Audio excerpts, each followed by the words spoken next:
أعوذ بالله من الشيطان الرجيم. بسم الله الرحمن الرحيم.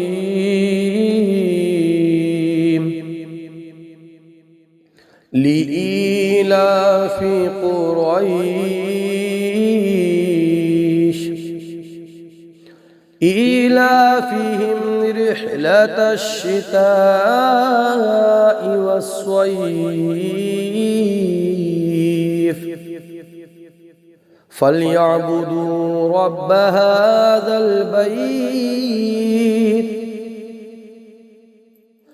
الذي أطعمهم من جوع